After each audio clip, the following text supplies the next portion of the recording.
The following is a presentation of the iRacing Esports Network.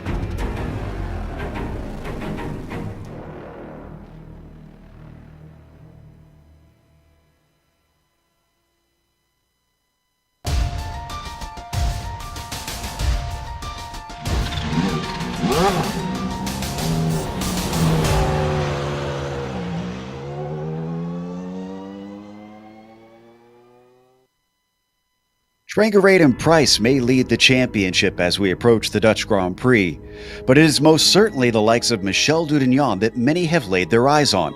Lurking fewer than 20 points behind the championship leader, the Frenchman has made climbs like this before to claim the crown. However, this season has proven hard to be nailed down, with wins going to 4 different drivers over the first 6 races. We'll see if we get a 5th as we get ready to watch Round 7 of the Lotus 49 World Cup. And you'll see it all live here on the Global SimRacing channel. Hi, I'm Joe Peak, and with me in the booth is Johan Vandenbelt.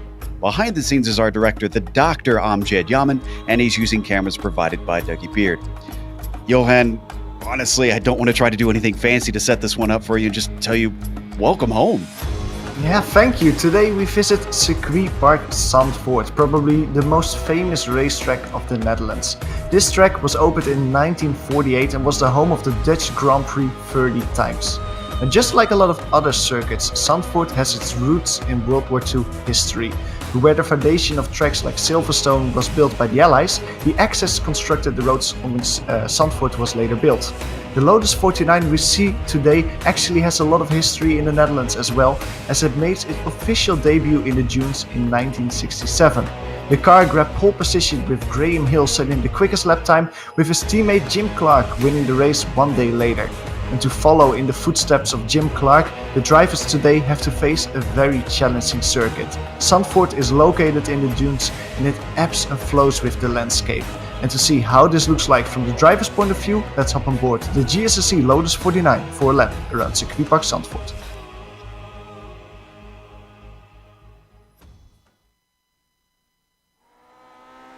All right, we've got Ben Zocco in the GSRC LOTUS 49, so let's do a lap around Zandvoort.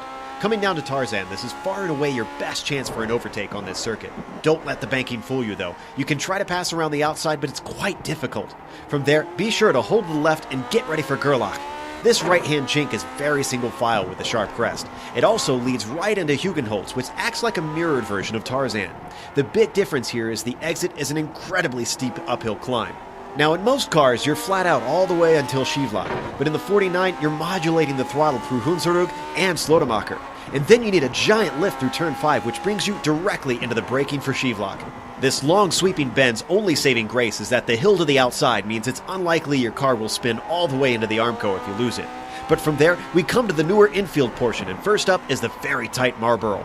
You'll notice that the track keeps up a gentle curve. This tends to catch a few drivers out. Then you'll brake for Renault, which is the first of a set of double hairpins.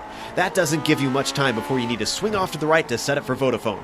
This is a rather critical turn because it takes you onto one of the few long straights of the track. It's also one of the only spots where you're fully on the throttle in the Lotus 49 for more than a second or two. Because of the long braking distances, you're actually on the binders as you come over the rise and then down into the Audi S. Drivers might attempt passes into here, but it's incredibly easy to get tangled up in open-wheel cars. As you carry the speed off the corner, bring it back to the left and then throw out the anchor yet again for Kumho. Don't be afraid to get greedy with a curbing at the apex. From there, you've got to wait patiently through Lyondike until you can really ease the throttle fully down.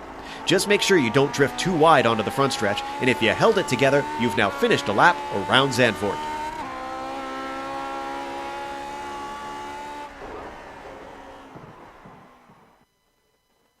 There you see the beautiful scenery from inside the cockpit of this classic car.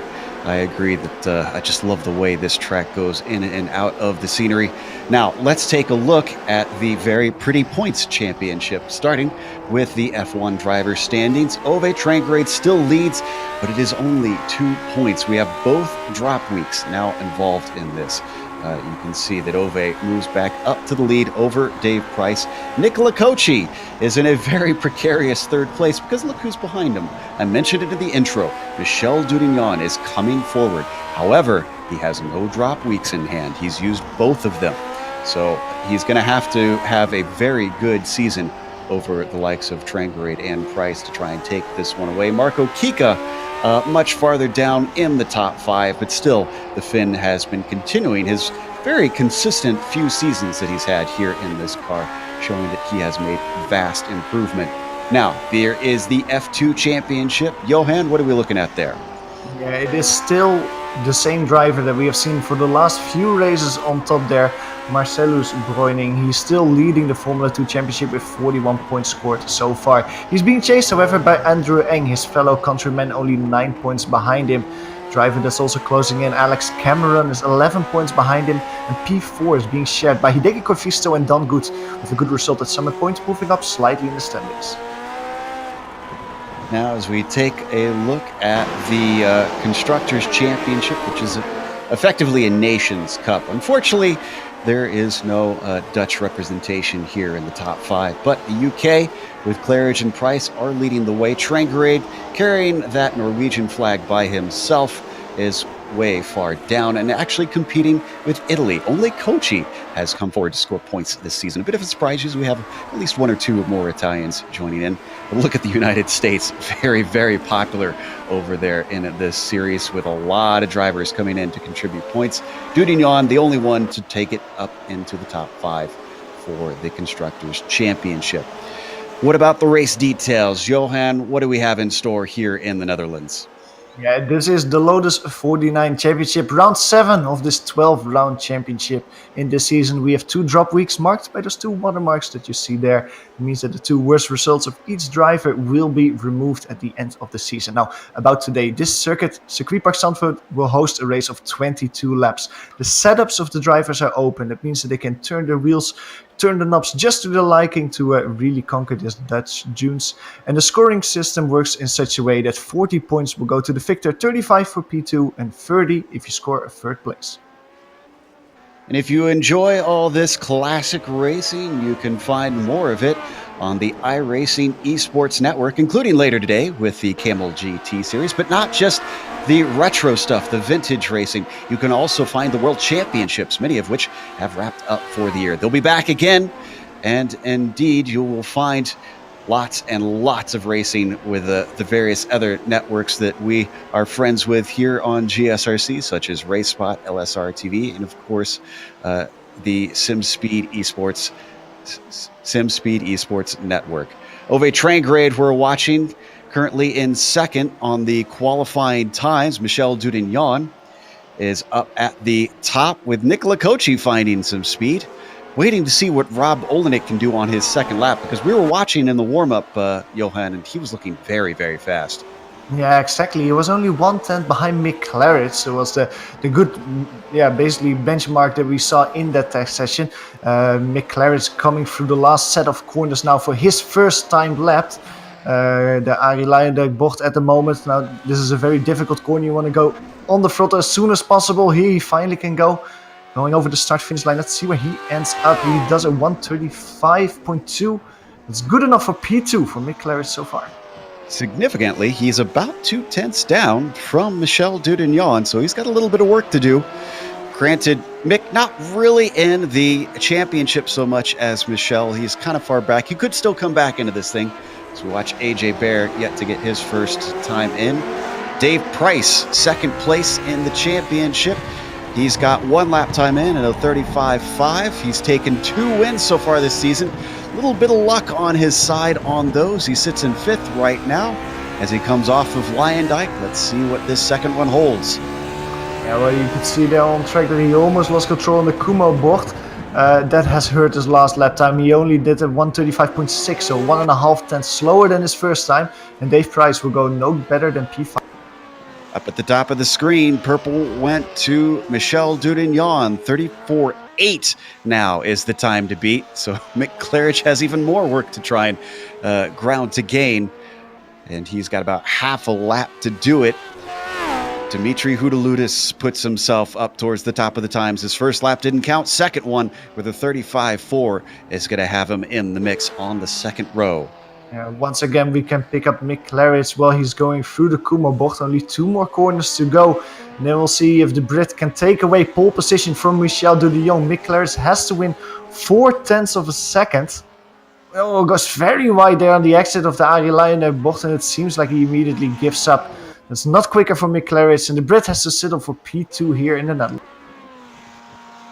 Antonio Arcidiacono works his way around. Another Italian, but hasn't scored points quite yet. The fields have been so big that there's actually cases where you could get a 0 out here, something that the drivers aren't used to in past seasons, but is a nice little challenge. I think it definitely makes it worth something in the F2 championship, Johan. The lower drivers really have to try and hustle to get something out of that.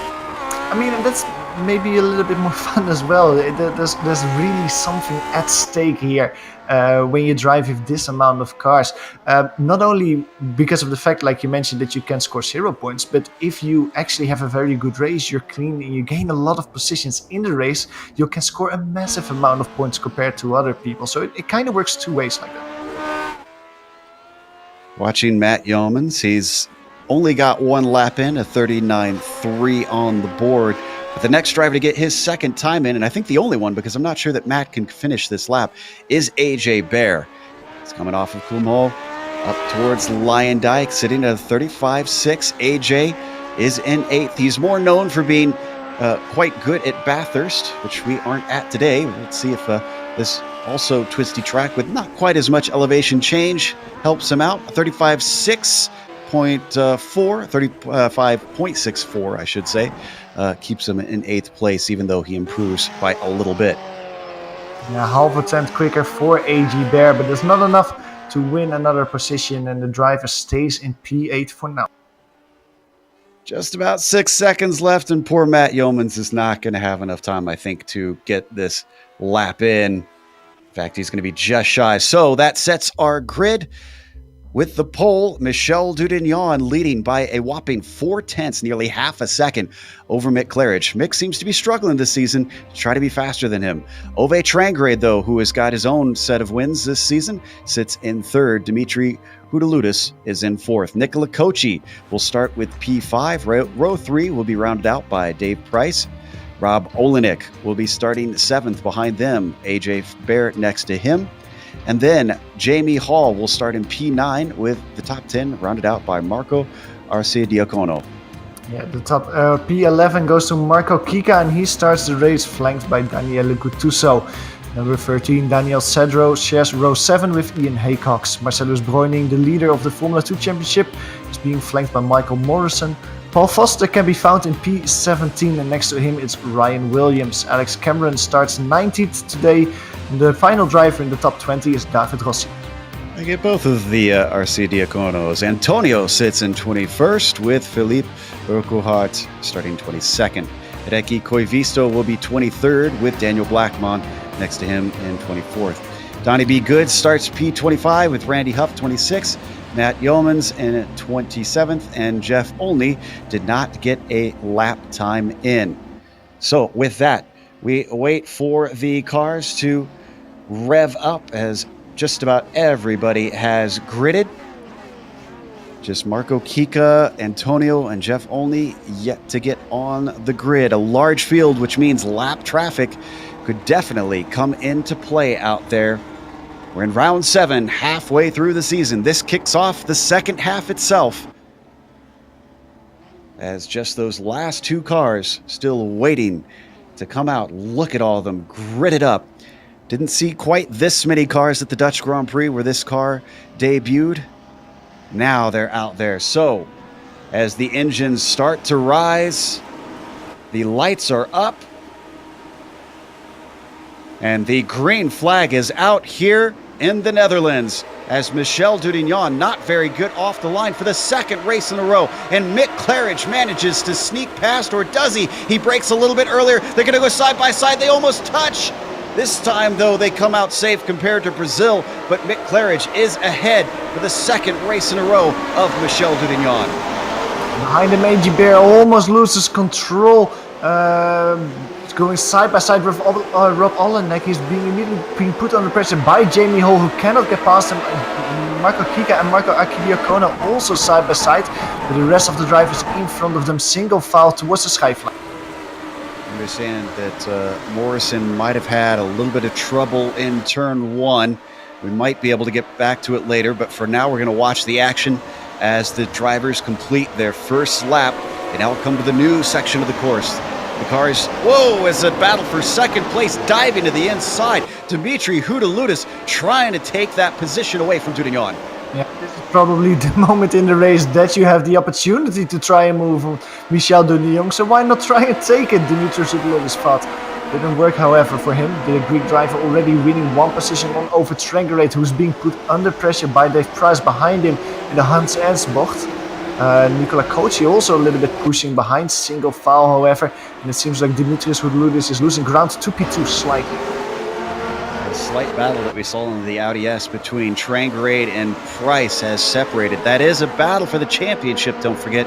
Price actually falling off and under threat from Kochi, but as they reach the front stretch, everybody's starting to spread apart, and they now break for Tarzan once again.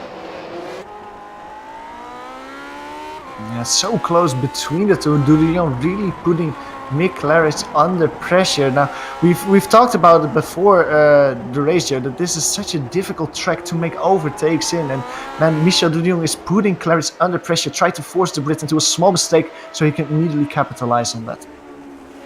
Yeah, and because of that, do you think we're going to see some aggressive moves, or do you think drivers are going to maybe play it patient and just wait for the opportunity? Man, that's difficult. Like, at this point of the race, I would almost say you would be patient. You would wait a little bit for a mistake, but once the clock is ticking and there's only a few laps left, that's the point of the race that you have to try an aggressive move.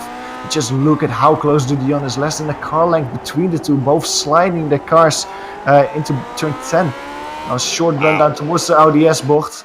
Mick Claridge slightly better on the exit there. Michel was almost touching the gearbox of Claridge coming out of Vodafone.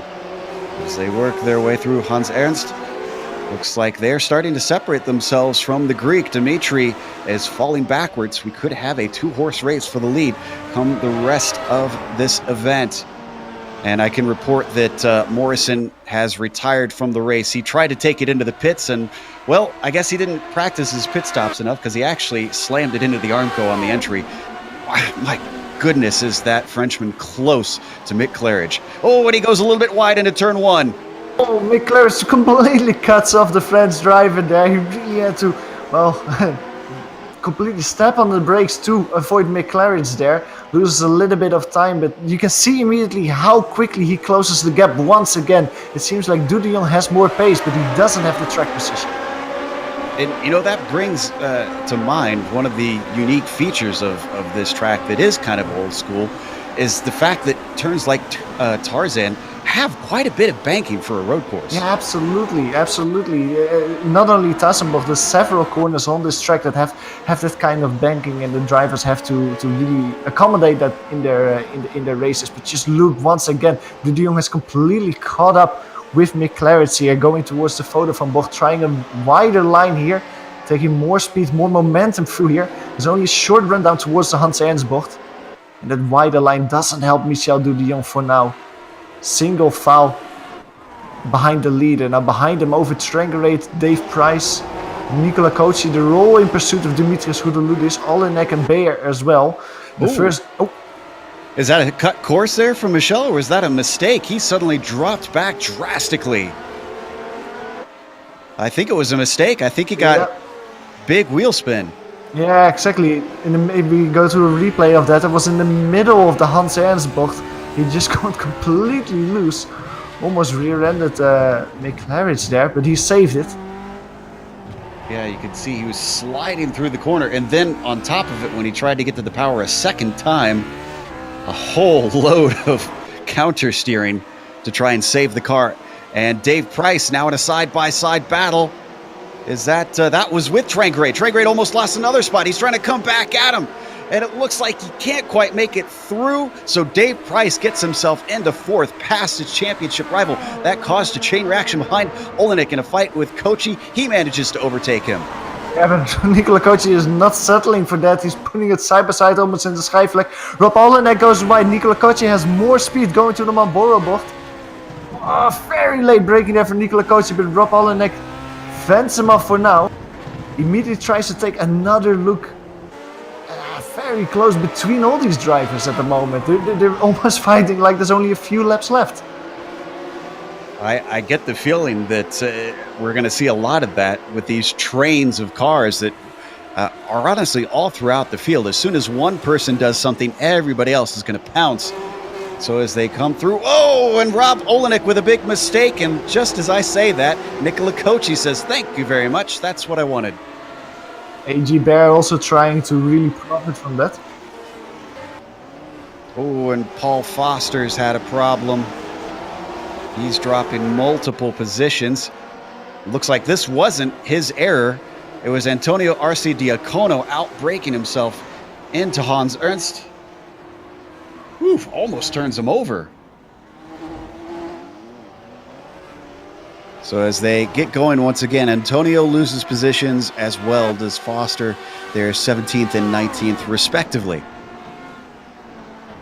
Back in that battle that we were just seeing, Marco Archidiakona is really joining that battle at the moment. The P9 driver very close to A.G. Bear at the moment, going to the Rob Slotenmaker bocht. Marco was not that close behind in the previous laps, but the battling really has allowed him to close the gap and really join that battle with A.G. Bear and Rob Olenek, who has completely lost connection to Nicola Kochi in front of him. We were discussing it before the broadcast started that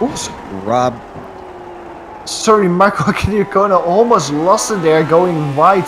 I think it was through turn 7. Lost quite a bit of time, was being put under pressure by Jamie Hall. Sorry, go ahead. It's okay. But we were talking about the errors, such as what Marco just did, that Rob Olenek is a little bit prone to in this car. Still kind of getting to grips with it. AJ Bear seeing if maybe he can pry this position away from Rob. Going side by side, Michel de Jong is really putting pressure on McLaren at the moment. Side by side through the Arie Luijendijk bocht. On the inside, there's not a lot of grip there. More momentum for McLaren, but great driving from the Frenchman to really keep up the speed there. Now he has a nose in, going towards the Tarzan bocht. He has the inside. If he can brake later, he can get it 180 degrees. It's a long time you have the inside. Keeps it there, side by side. Doesn't get cut off, but McLaren's around the outside. Stays in front of the Frenchman for one more lap. The immense trust between these two. I didn't press my mic, but I actually winced and made noises as they came into Tarzan because of how much he pinched him down to the apex, and still they came through without contact. These two certainly know how to race each other close, and Dudignon is trying desperately to get ahead. He may be ahead of the drivers that he wants to try and get points on in this race, but right now, he wants to get maximum points away from Mick Claridge. We're only on lap 6. He's got plenty of chances left to try and make it happen. Claridge going sliding through the Marlboro bocht there. Going to the Vodafone bocht. Now, once again, we've seen this before. Michel Dudillon, a wider entry line. Trying to take a little bit more speed, but just on exit, he isn't as smooth as Mick Claridge here. And the Brit can just go earlier and smoother on the throttle and has more speed towards Hans Erst here. Trying a little look on the inside. This is not one of the places that you can make a lot of moves. It seems like in this area, for several times, Michel de Dion has been really close in this area of the track. The Kumo bocht, the Arie Luijendijk bocht. He gets close here and is able to actually put his nose on the inside of Mick Claridge and try and move into turn 1.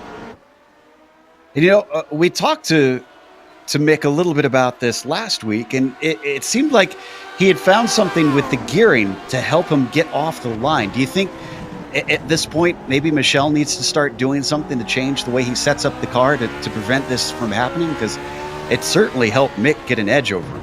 Absolutely, especially in a track like this. We don't have something like Monaco in iRacing, but you can almost, the lack of overtaking opportunities, you can almost compare it with Monaco. It's so difficult to make an overtake in a track like this that the qualifying session and the start is so important that you have to be pitch perfect there. That's where you can win and lose the race very easily. And you can just see that Mick Claridge, even though he's around half a second slower than Michel de Dion, he stays in front of the French driver for now.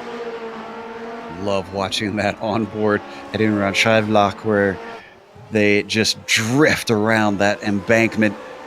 Now coming through the back-to-back hairpins, Renault and Vodafone. And Dudignon trying to stay close. This is where he needs to be close, but I'm not sure that he's able to try and make an attack here into Hans Ernst. And indeed, he's going to stay behind for now.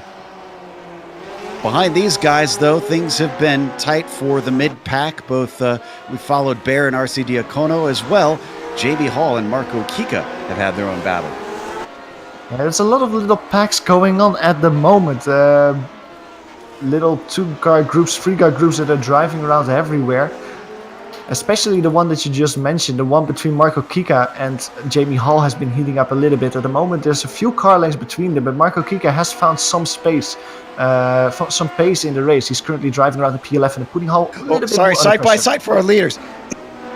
And another attempt coming out of Tarzan from Michel Dudignon, but couldn't quite make it work. This time he actually had the car next to Mick. And we go to a replay of that. It seems like Mick Clare is just a little bit making a mistake on the exit there, sliding a little bit, just opening the door for Michel Dudignon, who immediately tried to capitalize on that, but not enough for him. Almost looked like he was sending it in deep to keep him from out-braking him into the corner, and was certainly costing him on the exit. As they come to Renault once again, just the pressure that Mick deals with every time he gets in front of Michel. It amazes me that he can deal with this for almost the entire race and still manage to beat him. Once again, getting close. This time he takes a look, tries to outbrake him down into Hans Ernst. He's been given space at the exit, but he's going to have to go the long way around to the second part of this chicane, and he just can't quite pull it off. Beautiful defensive move from Mick Claridge there. Now, while this is going on, these drivers are losing a lot of speed because behind them, Dimitris Houdloudis is slowly catching them. I think the gap between them is around a second now. The Greek is really looking forward to once again mix himself in this battle for the lead, and he is not shy to attack Michel Dudignon for P2.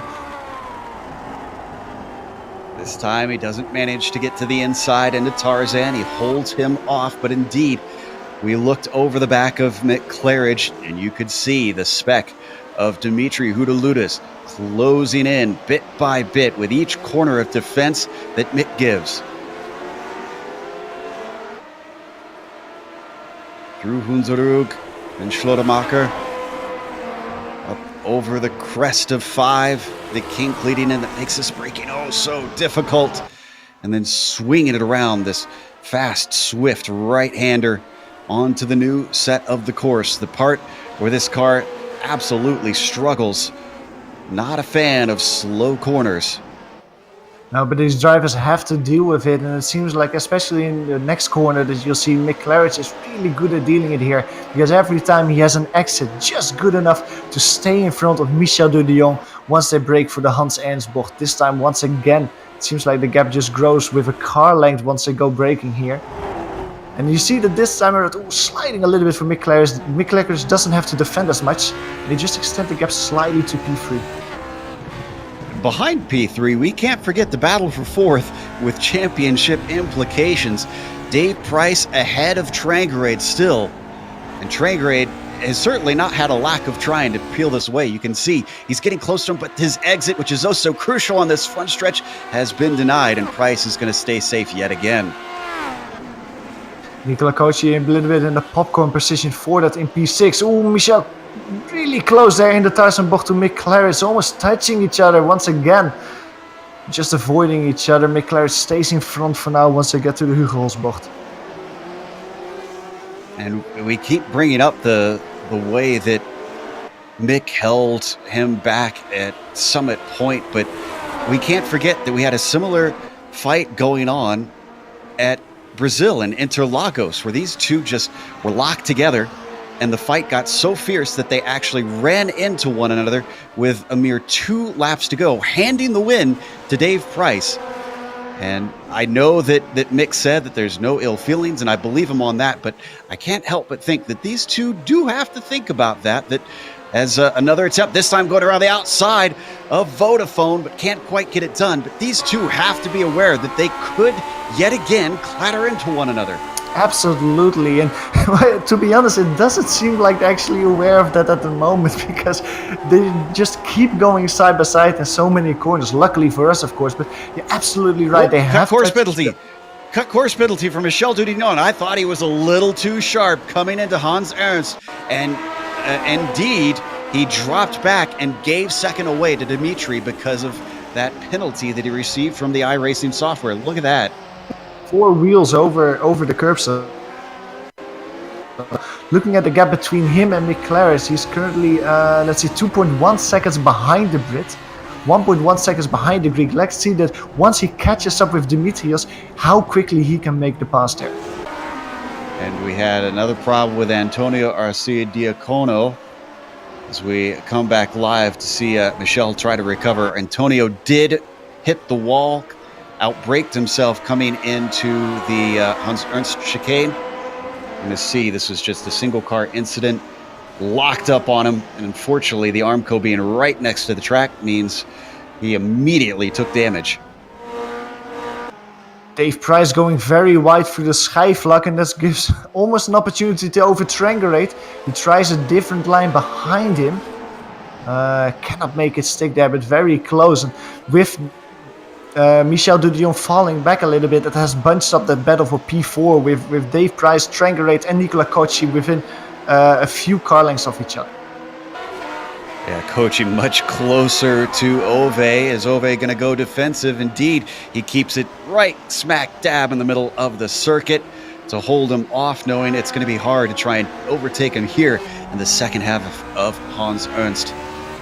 So as we watch these two battle, I just want to mention, I have faith that Michel has the pace to try and catch McClarridge, but what's different this time compared to when he had his mistake earlier in the race is now he's got Dimitri in between himself and the leader, and that's going to make it an extra headache to try to get back. As another defensive move from Ove Trangarate, heading down to the pit wall, trying to break, coming into Tarzan, both of them going way too deep, but Nicola Cocci has the run off the corner, and he's going to peel that away.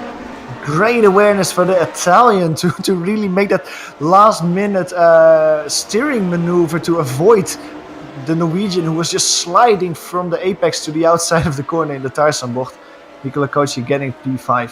But what you were saying, Joe, you're absolutely right. Michel Dudillon is closing in on Dimitris Houdeludis, and it is so difficult to make the overtake here. He is quicker than Houdeludis, but is he quick enough to really have that extra edge that you need to make an overtake here? I don't know yet. He's really close, a car length between the two at the moment, as they go through the Renault bocht. Indeed, he keeps getting closer to the rear of him, and this is going to be a different beast, although I anticipate that Dimitri's not going to give this up easily. So coming out of Vodafone, just a little bit too slippery on the power, so he won't have a chance to make the attack down into Hans Ernst. Ooh, bit deep in there, and you can see how much that holds up Michel, as unfortunately Dimitri, despite making a mistake, still not opening the door. Wide entry line there from Michel Dudillon for the Kumo bocht, and that might actually help him a little bit stabilizing through the Arie Luijendijk bocht. Both going very wide on the throttle there. Only 2 car lengths between them, a little bit of draft. If you have a late braking maneuver, you can try and make a move in Tarzanbocht. He's gonna try it. Michel Dudillon sending it on the inside, side by side through the Tarzanbocht. Michel Dudillon stays there earlier, smoother on the throttle, and he makes it stick. And that's the Frenchman back to P2. Tiny margins make the difference, and Michel Dudignon needed only 1 wheel in there, and he was able to overtake Dimitri. Brave stuff, but Michel now sets his sights to Mick Claridge, about 1.3 seconds up to the leader, and he's got 10 laps to do it. And we've been looking a lot at the battles at the front of the field. If we go a little bit further back, the battle for P10, Marco Kika is really putting the pressure on Jamie Al for basically the last 5 to 10 laps now. The Finnish driver, who's of course doing quite well in the championship standings, is trying to get forward as much as possible to score his points, but he's not finding a way past the British driver at the moment. He's really keeping his car as wide as possible, and no luck for Kika so far. Indeed, Kika qualified in this position. Probably would have liked to have qualified a little bit higher, but the way he's been stuck behind the number 9 car as they come out of Vodafone, He's got to watch out, though. They do have Daniel Sadro not too far behind. If they start fighting, they could bring him into this mix. Now, one thing that you just mentioned is something I just realized is that all the drivers that started in the top 10 are still driving in the top 10. The positions have maybe changed a little bit, but we don't have any high-profile retirees so far today. So that's very good for all the drivers in the championship hopes. In fact, I think two of our biggest movers are Hideki Koivisto, who started 23rd. He's now sitting in 18th. And then how about Donnie B. Good? Started in 25th, now in 20th. So 5 position gains for each of them. I guess you could say the same for Matt Yeomans as well, from 27th to 22nd. Well, talking about big movers, Michel de Dion couldn't move a lot further forward starting on pole position. He has lost 1 position so far, but he's doing his hardest to get that position back. The gap between him and Mick Claridge has been brought down to only 0.4 of a second. And looking in front of them, Joe, there's a little bit of traffic forming in the form of Philippe Urquhart.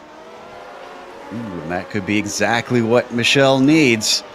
So while maybe the virtual tourists could be relaxing over on the beach nearby, there's no relaxing for these two drivers because things are going to get a whole lot more tense here in just a moment.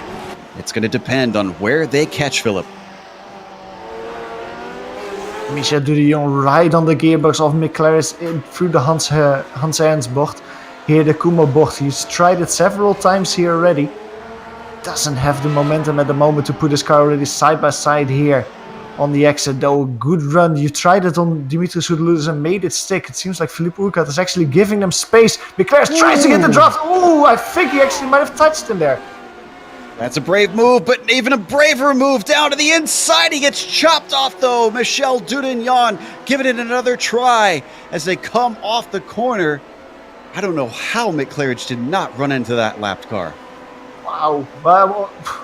From above it looked like he did. Yeah, absolutely. But he stayed in front. He avoided him at least. He avoided the collision and also avoided the collision with Michel Dudillon once the French driver tried to move into the Thijssenbocht. Now very close here through turn 5. Schijfvlak is not an opportunity, not a turn where you try and move. Mick Claridge going a little bit sideways, but you have to stay single file. Doesn't seem like Mick Claridge has damage though, so if they had contact, it seems like he can just continue the way he was. Yeah, and Philippe is still out there as well. Doesn't seem to be damaged, so if anything, just a moment of shock probably for both of them. Mostly for Philippe, I think. Oh, he's very close. Look at how defensive Mick is staying this time. Drifts all the way back over, forces him to the outside, but this could actually be a boon for Dudignon. Can't quite keep his nose in there through the second half of the corner. If he could just hold around the outside, I think he could make that stick. I think so as well. I almost was worried that Michel Dudillon would have another cut course penalty, because this time on the outside he cut the course quite a bit. Luckily for the Frenchman, he can continue in the exit here of the Arie Luijendijk bocht. Again, Mick Claridge trying to defend the inside, at least showing a little bit of maneuver towards the inside, defending the inside here as well in the Thijssenbocht. Michel Dudillon tries to have the outside, cannot keep it side by side, have to stay single file. And while this all was going on, in the meantime, Michael Kika has found a way past Jamie Hull. So it means that the Finnish driver is now driving 10th. Yeah, the area that Michel cut always struck me as interesting about this track, especially that it's allowed here in iRacing how far over you can go. But there in Hans Ernst as well as in Kumho, they have that weird material. What is that, Johan, that they've got down there? Because it doesn't quite look like AstroTurf. No, I think that actually might be kind of bricks. I actually do not know, but I think it might be a kind of extension, a kind of brick-like substance to really give a little bit of a hard pavement for the drivers to go over. Michel Dudillon trying it on the inside here, side by side, almost hitting Mick Claridge there.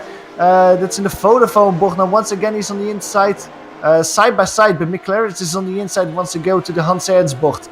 Braking a little bit later. Now you said that this was probably one of the corners he could make it stick, but it seems that Mick Claridge brakes late enough to stay in front once to go through the chicane. Mick Claridge is not giving an inch. He's not giving a centimeter to Michel Dudignon. We've seen him chop him off multiple times. This is getting to be elbows out racing, And it has indeed brought Dimitri Houda-Lotus up to them. In fact, it's almost going to bring Dave Price into this thing. We could see a four-way battle. And that's going to get very, very interesting in the final stages of this race. No attempt into Tarzan this time from Michel Dudignon, but it's starting to get a little bit creative in the places that we're seeing passing moves taken by the Frenchman. In previous seasons, I've nicknamed Mick Claris the Bulldog in the way he was defending. Well, this race victory is a bone that he's not letting go, because he is defending it with as hard as he can at the moment. Looking at Dave Price's lap time, he's getting closer with almost half a tenth per lap at the moment. So it really will be a four-train battle for the victory very soon. This is almost comparable to modern F1 in a way. Sometimes people complain there's a lack of passing, but I tell you what, there is no lack of excitement in this race. Despite the difficulty in overtaking that we've seen, it is giving us a monumental battle out here. And this time he is close once again, but he squirms a little bit under the power. I'm not sure that Michel is quite close enough. Indeed, a little bit of a defensive maneuver, just drifting over slightly in the braking for Mick Claridge. It's a very different racing line through the Hans Ernst-bocht there, Michel Dudignon, to get a little bit more momentum out of it, but it doesn't help him towards the Kuma-bocht. Didn't make it stick a lot more on the inside through the Kuma-bocht than Mick Claridge. Doesn't help him that much to get closer through the Arie Luijendijk-bocht, but look behind him, Dimitri Houda-Lotus is very close. And we saw at the beginning of the race that even though Mick and Michel were fighting, Dimitrios wasn't afraid to put his nose in as well to get that P2. He is not afraid to really interfere with this battle for the lead, and I think that Michel Dudignon has to start looking behind him as well. And as all this was happening, we had a pass for 18th. Williams overtook Foster. I'm not sure where this took place though. And we understand actually there was an incident involved this. Ryan Williams up ahead. That's Foster behind. I'll give a shout if we miss anything up at the front. Braking down into the first corner. Oh, just a little bit too deep. Almost turns him around, and it looks like he let him back through then. Meanwhile, we got to come back up front because Mick Claridge has another attack from Michel Dudignon. This time he's trying to go the long way around a Vodafone, but there's no grip off the racing line. Still, as you said, Dimitri Houda-Lotus threatening from behind the Frenchman. If he keeps making moves like that, he could find himself losing a spot. Absolutely, he's 100% in the popcorn position at the moment, looking at all the moves that Michel Dudignon's, all the different racing lines that he's taking, and it actually might help him set himself up for a move on Mick Claridge, but it also leaves a gap open for the Greek driver to try and move here through the Arie Luijendijk-bocht. Very good exit here, a little bit closer than we've seen him in the previous lap, Michel Dudignon. Mick Claridge tries to break the draft, he's succeeding with that. The French driver takes a look on the inside, but Mick Claridge fends him off, just sliding towards the inside, and Michel Dudignon cannot make that move stick. Dave Price behind him is also slowly catching to them. And I can report sad news that Paul Foster has taken to the pits. He will lose a few positions, I think, as Antonio Arcidiacono and Randy Huff, as well as Philippe Uckart, are back out on track and probably will overtake him by the time things are done. But boy, it's hard to take our eyes off this battle for the lead. Apologies to the mid-pack. We haven't really covered them a whole lot, but this is for the top spot for the win of the race. It's hard to deny a tense fight like this the attention it deserves. Absolutely, I can see that in the Formula 2 battle, Marcellus Breuning is heavily fighting with Ian Haycox. That's, I think, for the victory in the Formula 2 championship. But in the front of the field, it is still between Mick Claridge and Michel Dudignon. Dimitri Houda-Lotus has lost a few car lengths though, Joe. It seems like the Greek driver is falling behind as Michel Dudignon tries it on the exit of the Hans Ernst chicane. Doesn't make it stick there. When ahead of them, there was a car with a big problem. Don Good hit the wall coming out of the final corner. Luijendijk, wonder if he's going to get in the way of these drivers because he seems to be limping around somewhat. Looks like another good run from Michel Dudignon, and that means another defense from Mick Claridge. Covers off the inside of Tarzan. Behind them, almost getting into the back of them as Michel Dudignon could have nearly pushed Mick Claridge around coming off turn 1. I think there was not nearly, because Mick Claridge had a little wiggle. I think they touched each other, but Michel Dudignon let off his gas pedal, off his throttle pedal to help Mick Claridge stabilize. But the line that Mick Claridge is taking over the start-finish straight is really interesting, because he defends all the way on the inside, he doesn't stay on the outside, he stays in the middle, almost in a reactionary move. There's a car going through the Schijfvlak there, it's lap traffic. He stays in the middle, so he can always respond to Michel Dudignon. If he tries a dive bomb or tries it on the outside, Mick Claridge sets himself up in such a way that he is always the advantageous position to react to it. That was Randy Huff that we saw trying to recover the car. Just had an off in Schijfvlak. Down to 3 laps to go. 2.5 really, as we're nearly done with this lap. Mick Claridge safe down into Hans Ernst.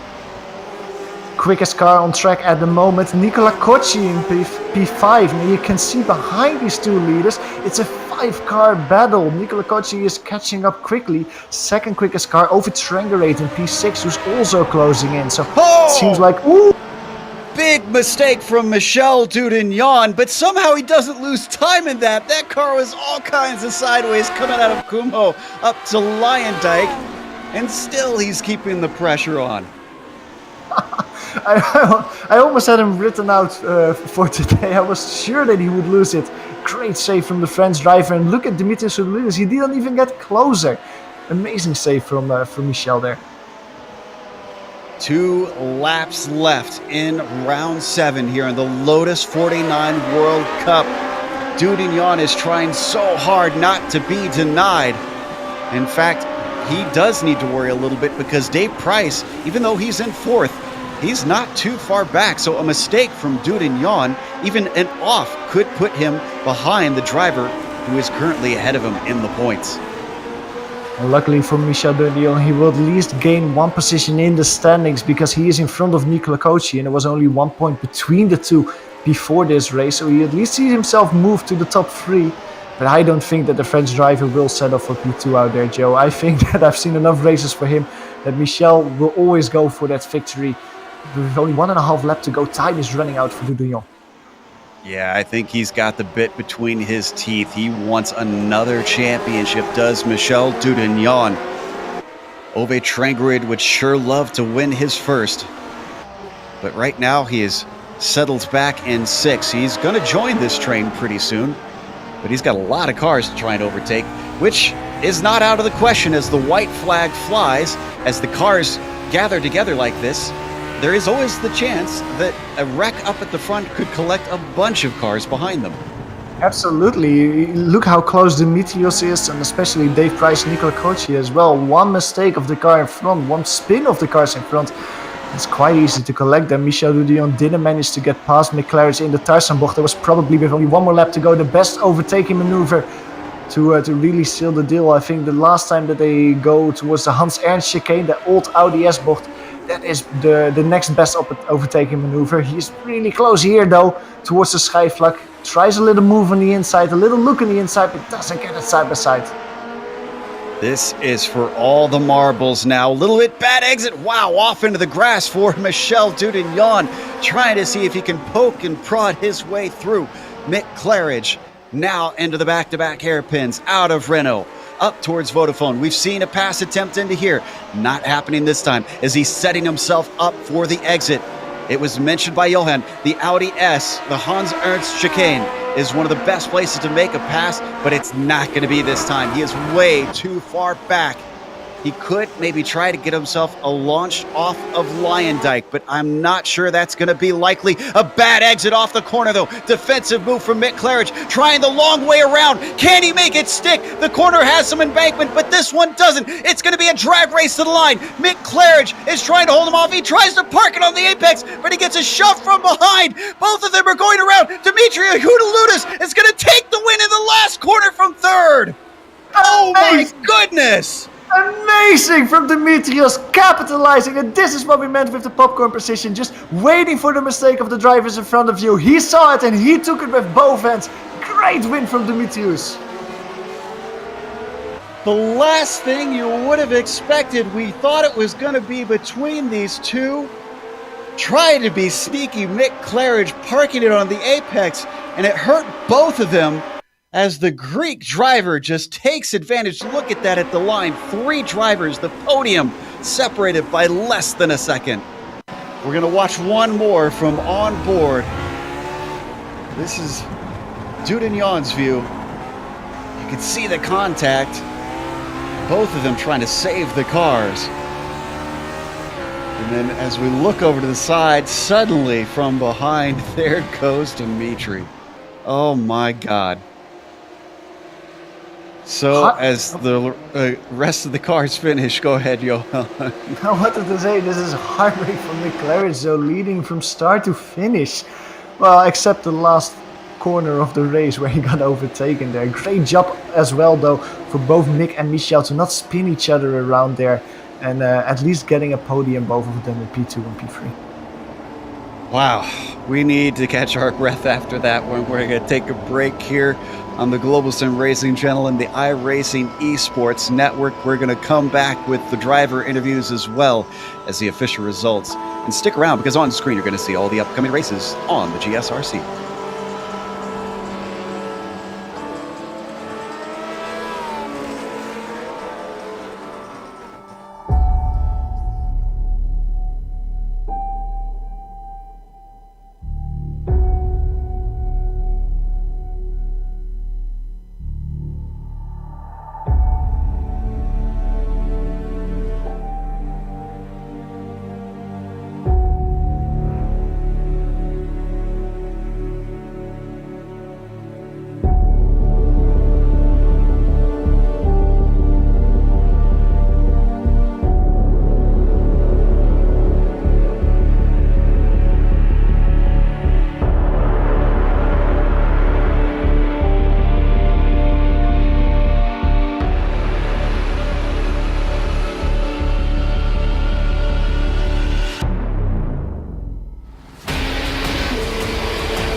Welcome back to the Global Sim Racing channel and the iRacing Esports Network coverage of the Lotus 49 World Cup. Here in the Netherlands at Zandvoort, we just watched round 7, and, well, Dimitri Houdeludis led a single lap. It was the last one. We're going to watch how he won it. This is the onboard view. The battle all race long was between those two that you can see side by side. That's Mick Claridge and Michel Dudignon. They made contact in the final corner when Mick tried to park it right at the apex. And you could see as they lost momentum, the Greek driver just slipped through with inches to spare and took the win. So with that 0.8 of a second separation from first to third, your finishing order is Dimitri Houdeludis taking the win. Mick Claridge finishing second, less than 1/10 behind. In fact, actually 0.8 of a second between the top four, I should say. Michel Dudignon, 0.2 of a second behind Dimitri. Dave Price as well in fourth, less than a second back. Nicola Kochi in fifth, only 1.3 seconds behind the leader. 1.8 for Ove Trangerade. And then it's the first big gap that we have. The top six, all within 2 seconds. Rob Olenek finishes in seventh, with AJ Bear finishing in eighth. Marco RC Diacono manages to get ninth, and Marco Kika does get a top 10. Jamie Hull finishes one position behind him after that heavy battle with Kika in P11, with Daniel Cedro behind him. Big gap of 12 seconds between Daniel Cedro and Daniele Guttuso, who finishes the race in 13th position in front of Marcellus Broinum, who wins the race in the Formula 2 Championship today. Ian Hay comes home in P15 in front of Hideki Koifisto. David Rossi wins 3 positions today to come home 17th, and he finishes in front of Ryan Williams. Daniel Blackman comes home in 19th, and the last driver in the top 20 is Matt Jamons. Paul Foster finishes 21st, one lap down, with Don Good finishing 22nd. Antonio Arcidiacono will be 23rd at the end of things, with Randy Huff 24th and Philip Urquhart in 25th. And we have our only 3 DNFs out of this large field. That's a great result for these guys. Jeff only 26th, Michael Morrison at 27th, and Alex Cameron finishing at 28th. Let's go to our interviews, including our winner, Dimitri Houdeludis. I don't know if this is a strictly American phrase, but it goes, sometimes it's better to be lucky than good, Dimitri. And I think today is one of those days. Yeah, exactly. I was just trying to stay in touch with the guys in front. I think Michel was very fast there, but he couldn't make a move stick to pass Mick. And thankfully, I managed to stay on the toe. They were fighting throughout the whole race. I didn't have any pressure from behind, because it's a really very tricky track to navigate. So yeah, I guess I was lucky in the last corner. I set it up properly, and I managed to get them on the line.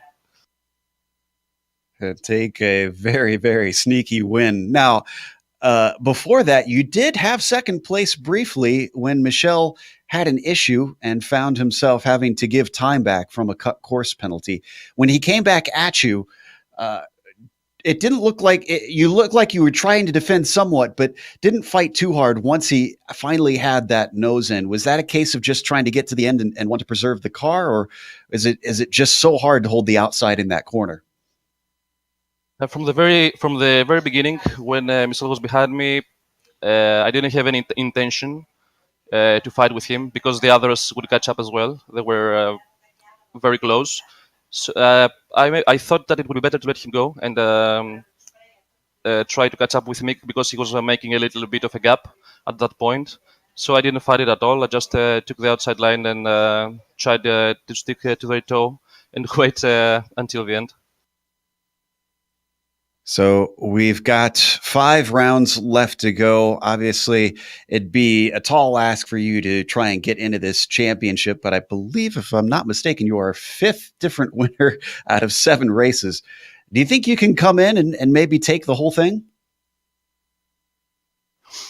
I think the only possibility to make that happen is if the guys, Michel and Mick, somehow do not manage to take the remaining victories, because let's be honest, they're much faster, at least for me.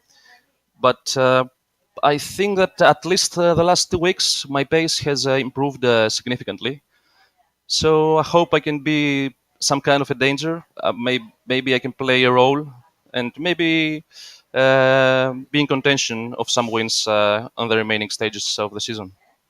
All right, we'll see if that is the case, and hopefully we'll see you in a week's time at Imola. Thank you, Joy. That was Dimitri Houdeludis, who took a surprise win here at Zandvoort, but I'm sure he's very happy about it. Let's hand over to Johan, who's caught up with second place driver Mick Claridge. Yeah, Mick Claridge, welcome to the booth. Mick, before we start, I don't know, do I say congratulations after this? Because what a race you had with what an ending. Hi, Johan. Yeah, no, you can say that. I'm happy with the position, but I mean, I didn't think I'd be anywhere near the front. I was so slow at this track. Probably one of my worst tracks on the series.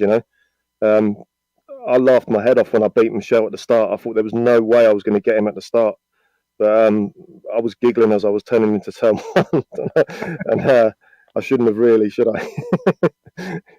But you say that, and we actually were talking about during the race as well. What was really the magic spice at this race start? What set you apart from Michel when the race started? How did you get past him? Were you just a lot cleaner?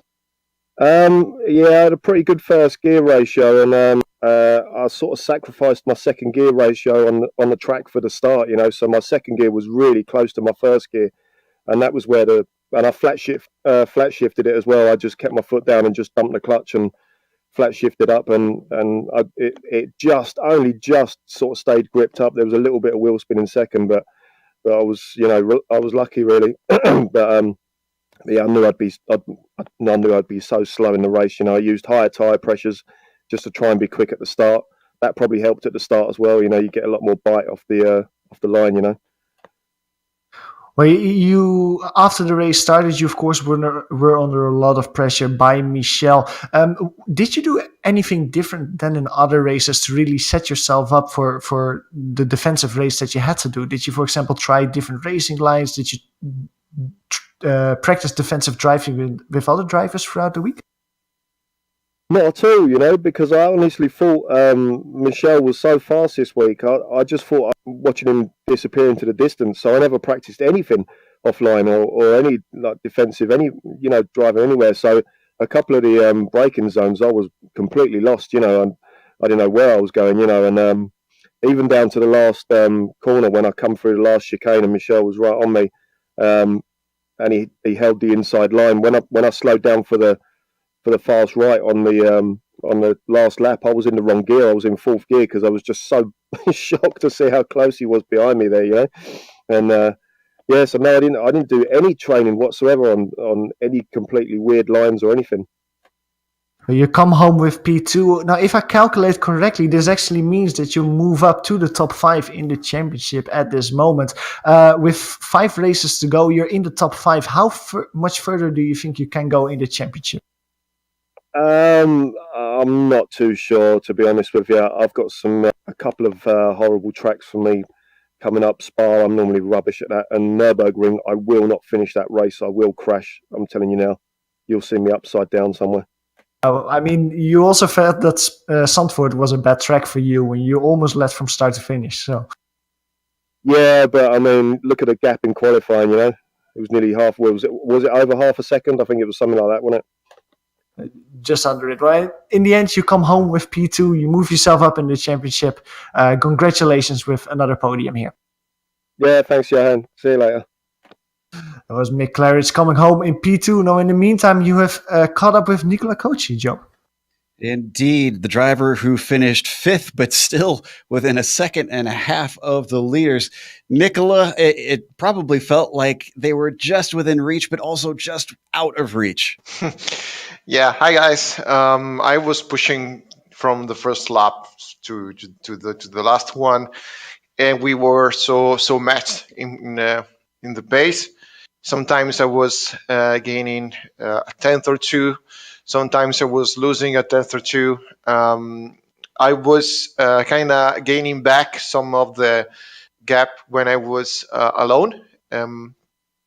So this told me that from first to sixth, I think we were very, very close in pace. The only one that it was, I think, clearly faster from judging the other race was Michel, but it seems from my perspective that he didn't have the chance to stay in front and go away. So we were so packed together and in the first 5 to 6 places, and it seems that it's going to be a great race to watch from my perspective. I don't know if from yours. Oh, it was a lot of fun to watch. I can guarantee you that. This has to be somewhat encouraging because I know you were downplaying yourself a little bit in the forums with Michel so close behind you in the points before this race, obviously now ahead. But you finished well within reach of both him, Price, and Trangerade, who were closest to you in the points in this championship. Honestly, I'm still happy if I'm able to reach top 5 with all the fast guy there, and that's exactly what happened. And now I think they should add Dimitrios to the very fast guy as well, because it showed that it's gaining a lot of consistency and a lot of speed in the last races. So staying in top 5, it's becoming even harder than before. But I think that this is my objective overall, and it's still good placement for me. Of course, I will not able to hold Michel and Mick, but hopefully with a little bit of luck, should be around there at the end of the championship. It certainly looks like you're placing yourself in a good position to be able to do that. One last one before we let you go. Next week is Imola. Is there going to be some extra practice to guarantee yourself a podium for that? Yeah, honestly, Imola is one of my favorite track, and I already did some practice in the past with the 49, but Imola is like a good track and bad track at the same time for me, because sometimes I can get bump into some very annoying issues with the technical side of it. I've got a few frame drops, of course, in the last turn, but everybody knows that. So I'm kind of confident from the pace side, but a little bit scared on the technical side. So, of course, it's going to be a track that I know very well. But yeah, that's not enough. You need to check all the boxes, Absolutely. Well, I guess that's a call out to all of our Italian fans watching, to all the Italian nerds. Time to go help Nicola make sure that he's got all of his technical issues solved. Thanks for coming and talking to us, Nicola, and best of luck next week. Thank you, guys. See you there. 5th place finisher here today at Zandvoort. That's going to wrap things up for us. And of course, we want to give a big thank you to the Lotus 49 community and to iRacing for bringing GSRC back and for putting us on the iRacing Esports Network. Make sure go and subscribe. There's a big red button that says subscribe. It's pretty obvious. If you click that, you won't miss a moment here on IESN. Thanks to the companies that provide the software and hardware for our broadcast. They're listed here on your screen. And additional thanks go to Eric Ekholm and June Lalonde, who provide our wonderful music. See the screen for how to get a hold of more of their great work. Thanks to the team today, Johan, Amjad, and Dougie. If you'd like to find out more about GSRC, including upcoming races, you can find it at globalsimracingchannel.com. You can also check us out on social media. We're on Twitter at GSR Channel, Facebook at Global Sim Racing Channel, and Instagram at GSRC_Graham. If you head on over to our page, the GSRC YouTube page, we also have a big red button that says subscribe. Make sure and click that as well, and you won't miss a moment on the GSRC. As we mentioned, the next race, we're going over to Italy. That'll be Imola, Saturday, November 3rd at 9:30 a.m. Eastern. We also have upcoming races for other series listed on the screen, so check those out and mark them down on your calendar. However, until next time, race clean, race hard, see you on the track.